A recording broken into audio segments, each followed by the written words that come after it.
इच्छा एक चुलबुली सी नागिन थी जिसको अपने जादू से धरती के लोगों की मदद करना बहुत अच्छा लगता था।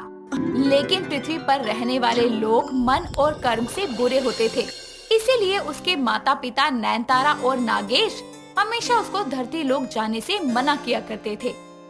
एक दिन नाग पंचमी के दौरान नागलोक में बड़ी ही धूम मची थी। ये देखकर इच्छा अपनी माँ से बोलती है, माँ, नाग पंचमी के अवसर पर जब नागलोक में इतनी धूम मची है तो धरती लोक पर क्या हाल होगा, मैं देख कर आऊँ। इच्छा, तुमको कितनी बार बोला है धरती लोक पर नहीं जाना तो नहीं जाना, और अगर तुम अपनी मनमानी करके वहाँ गई तो हमेशा के लिए तुमको उसी लोक में भेज दिया जाएगा जहाँ वो सांप को देखते ही मार देते हैं। क्या सच में माँ? इंसान सांपों को मार देते हैं, फिर नाग पंचमी मनाने का ढोंग क्यों करते हैं? बेटा, ये पृथ्वीवासी ऐसे ही दो मुँहे होते हैं। आज के दिन हम नागों की पूजा करते हैं और बाकी दिनों में सांप दिखने पर उसको बेरहमी से मार देते हैं। अपनी माँ की बातें सुनकर इच्छा के मन में इंसानों की एक ऐसी छवि बन जाती है जिस पर उसको विश्वास करना मुश्किल था। लेकिन एक डर तो बैठ ही गया था।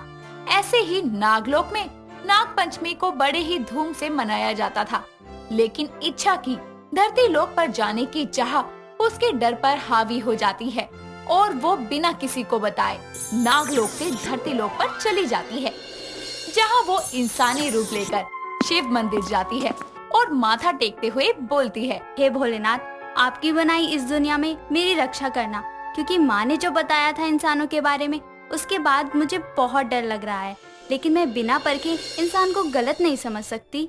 इच्छा भोलेनाथ से आशीर्वाद लेकर जैसे ही पीछे मुड़ती है तो उसके पीछे खड़ा विक्रम नाम का लड़का उससे टकरा जाता है, जो अपने सर को मसलते हुए बोलता है, अरे तुम अंधी हो क्या? इतना बड़ा लड़का नहीं दिखा तुमको पीछे खड़ा? तुम पृथ्वीवासी पागल हो, थोड़ा दूर नहीं खड़े हो सकते? मुझे पृथ्वीवासी बोलने वाली, तुम क्या चांद से आई हो? एलियन हो क्या? एक तो मेरा सर फोड़ दिया, ऊपर से बहस कर रही हो। मैं तुम्हारी तरह एक इंसान नहीं हूँ, समझे? और रही तुम्हारी चोट की बात तो रुको, वो मैं 2 मिनट में ठीक कर देती हूँ। इच्छा अपने जादू से विक्रम के सर पर लगी चोट को ठीक कर देती है, जिसको देखकर वो हैरानी से बोलता है, ओए ये कैसे किया? तुम तो जादूगरनी हो। विक्रम के चिल्लाने पर मंदिर में मौजूद सभी लोग उन दोनों की तरफ देखने लगते हैं। ये देखकर इच्छा उसका हाथ पकड़कर उसे मंदिर से बाहर ले जाती है और अकेले में उससे बोलती है, तुम पागल हो? चिल्ला चिल्ला कर सबको स्कीम बता दो। अरे तो मैंने आंखों के सामने पहली बार जादू देखा है, एक्साइटेड तो होऊंगा ही। अच्छा ये बताओ कि तुमने किया कैसे? मैं इच्छाधारी नागिन हूँ, ये सब मेरे पाए हाथ का खेल है। झूठ बोल रही हो। इच्छाधारी नागिन इंसानों के बीच क्या करेगी? मैं नहीं मानता। इच्छा विक्रम के सामने अपना नागिन रूप ले लेती है, जिसके बाद वो वापस इंसानी रूप में आकर बोलती है, आप मानते हो कि मैं एक इच्छाधारी नागिन हूँ? हाँ यार, पर तुम यहाँ धरती पर क्या कर रही हो? तुम लोगों का तो अपना एक लोक होता है ना? हाँ है ना हमारा नागलोक, लेकिन मैं यहाँ किसी रीजन से आई हूँ।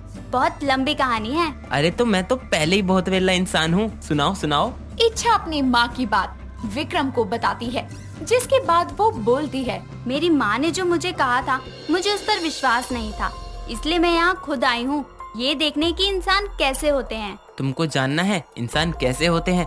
आओ दिखाता हूँ। विक्रम इच्छा को मंदिर के आसपास बैठे बेघर लोगों की हालत दिखाता है और बोलता है, ये देखो, ये है इंसान जो कड़ाके की ठंड हो या तपती गर्मी लोगों के सामने हाथ फैलाए यहाँ बैठे रहते हैं। आओ और दिखाऊं।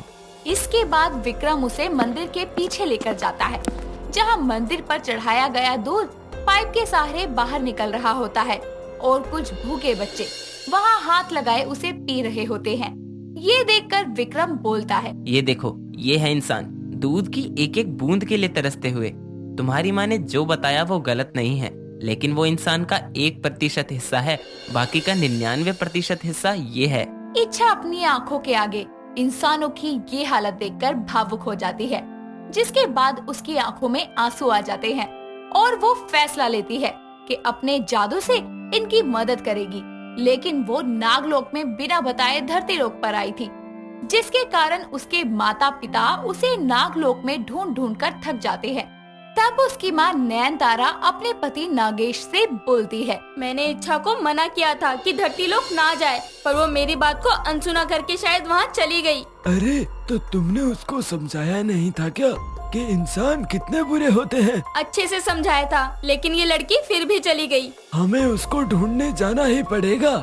एक तरफ इच्छा के माता पिता उसे ढूंढने धरती लोक पर आ जाते हैं, तो दूसरी तरफ इच्छा विक्रम के साथ उसके घर जाती है, जहां विक्रम उसे अपनी माँ सुजाता से मिलवाते हुए बोलता है, माँ, ये मेरी दोस्त है इच्छा, कुछ दिन हमारे साथ रहेगी। अच्छा बेटा, वैसे इच्छा बेटी, तुम देखने में बहुत सुंदर हो। ऐसा लगता है कि स्वर्ग की कोई अप्सरा आई हो। नहीं नहीं आंटी जी, मैं भी आपकी तरह एक सामान्य मनुष्य हूँ।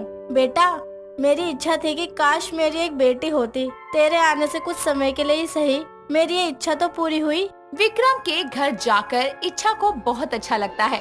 वो उसकी माँ की मदद के लिए जादू से उसके सारे काम कर देती है और सुजाता को पता ही नहीं लगता। तो दूसरी तरफ इच्छा के माता पिता धरती पर इंसानी रूप लेकर अपनी बेटी को इधर उधर ढूंढते हुए थक जाते हैं और एक जगह बैठ जाते हैं। तभी नागेश बोलता है, ये इच्छा शायद अपने इंसानी रूप में है, तभी हमारे जादू से उसका पता नहीं चल पा रहा कि वो कहाँ है। ऐसे कैसे ढूंढेंगे हम अपनी बेटी को? भोलेनाथ पर विश्वास रखो, हमें हमारी इच्छा जल्दी ही मिल जाएगी। एक तरफ नागेश और नयनतारा परेशान हो रहे होते हैं और दूसरी तरफ इच्छा विक्रम के साथ मिलकर अपनी जादू की मदद से जरूरतमंद लोगों की मदद करती है और इसी बीच उसे विक्रम से प्यार हो जाता है। एक दिन सुजाता विक्रम और इच्छा को साथ में देखकर मन में बोलती है, काश ये लड़की मेरे घर की बहू बन जाए, कितनी अच्छी लगती है ना मेरे बेटे के साथ। तभी विक्रम आकर अपनी माँ से बोलता है, माँ, कहाँ खोई हुई हो? बेटा विक्रम, तू इच्छा से शादी कर ले, कितनी प्यारी लड़की है, तेरे साथ बहुत अच्छी लगेगी। क्या माँ, पागल हो? अरे वो सुन लेगी तो अजीब लगेगा। वैसे भी उसको 1-2 दिन में अपने लोग वापस जाना है। लोग? अरे मेरा मतलब घर जाना होगा, उसके मम्मी पापा इंतजार कर रहे होंगे। इच्छा अपने जादू की मदद से दूर खड़ी सुजाता और विक्रम की सारी बातें सुन लेती है, जिसके बाद वो थोड़ा शर्माते हुए बोलती है, काश ये सच हो पाता। मैं भी विक्रम से प्यार करती हूँ, लेकिन मैं एक नागिन हूँ और ज्यादा समय तक इंसानी रूप में नहीं रह सकती, इसलिए मुझे जाना तो होगा। इच्छा की खाल अपने आप बदलने लगती है। ये देखते हुए वो एक कमरे में जाकर अपने नागिन रूप में आकर बोलती है, इतने समय से अपने असली रूप में नहीं आई, इसलिए ये हुआ। इससे पहले कि कोई देख ले, मुझे अपने इंसानी रूप में आ जाना चाहिए। इच्छा वापस इंसानी रूप में आ जाती है, लेकिन उसके नागिन रूप लेने की वजह से उसके माँ बाप को इस बात का पता चल जाता है, जिसके बाद वो जैसे ही बाहर आती है, उसके माता पिता भी वहाँ आकर बोलते हैं, इच्छा तो यहाँ कैसे है मेरी बेटी? तुझे मना किया था ना कि धरती लोक मत आइयो। अरे वो ठीक है, ये काफी है, अब चलो यहाँ से। विक्रम और उसकी माँ ये सब देखकर हैरान हो जाते हैं, लेकिन इच्छा अपने माता पिता की पहचान करवाने के बाद सुजाता को सारी सच्चाई बता देती है कि वो कैसे विक्रम से मिली, और उसके बाद वो विक्रम से बोलती है, विक्रम, तुमने मेरे मन के डर को बिल्कुल खत्म कर दिया। इंसान बुरे नहीं होते, लेकिन अब मुझे जाना होगा। शुक्रिया मेरी मदद करने के लिए। इच्छा, वो मैं कुछ नहीं, जाओ। और हाँ, मिलने आती रहना। इच्छा की आंखों में विक्रम के लिए प्यार था और विक्रम की आंखों में भी इच्छा के लिए वही प्यार था, लेकिन दोनों के अलग होने का वक्त आ गया था। इच्छा उनके सामने अपने नागिन रूप में आकर गायब हो जाती है, जिसके बाद विक्रम सुजाता के गले लग जाता है और सुजाता बोलती है, बेटा, उसके नागिन होने से भी मुझे कोई दिक्कत नहीं थी, लेकिन कम से कम तू उससे अपने प्यार का इजहार तो करता। माँ, उसकी और मेरी दुनिया अलग है। वो यहाँ मेरे साथ हमेशा के लिए नहीं रह सकती थी, इसीलिए मैंने नहीं बोला। तो चलो ना, अपनी दुनिया को एक कर लें। इच्छा को वापस देखकर विक्रम बहुत खुश होता है, जिसके बाद इच्छा उसको बोलती है, माँ पापा ने तुम्हारी आंखों में मेरे लिए प्यार को देखकर मुझे वापस भेज दिया और कहा कि वो कुछ समय में आकर हम दोनों की शादी करवा देंगे। ये सुनकर विक्रम खुशी से उसे गोद में उठा लेता है और दोनों एक नई जिंदगी की शुरुआत करते हैं।